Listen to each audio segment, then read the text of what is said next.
Please explain the Lightning Network compared to the XRPL for Bitcoin Maxi Friend. The Lightning Network is a layer 2 on Bitcoin.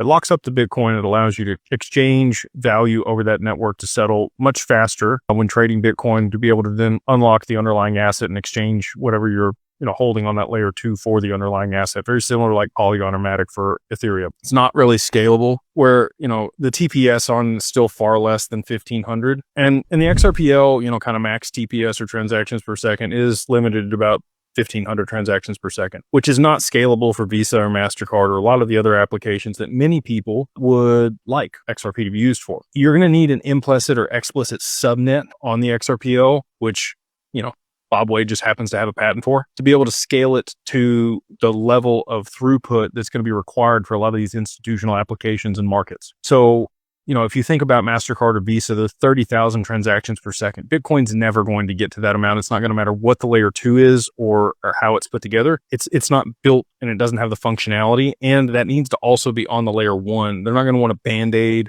or a secondary network that's going to be exchanging collateral value that you could swap for later. They need actual settlement between the counterparties of whatever's being, swapped. You can't issue assets on Bitcoin either. You can do, they have ordinals where they like etch something in one of the sats on a Bitcoin.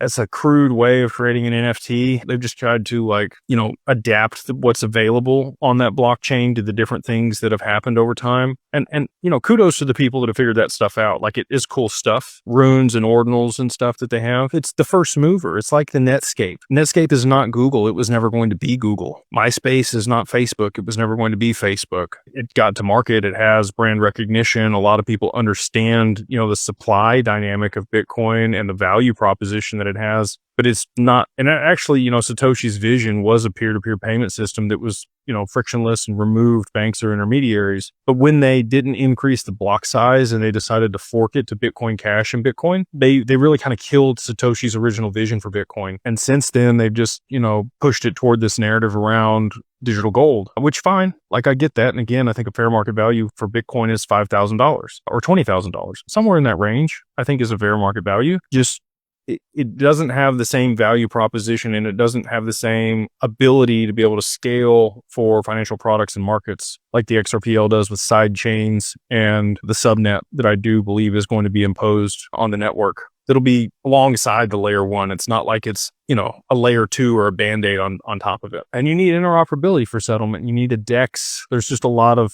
things. And again, like compliance pieces, you've got digital identity, you've got credentials, you've got, just a lot of things going for the XRPL that Bitcoin cannot do.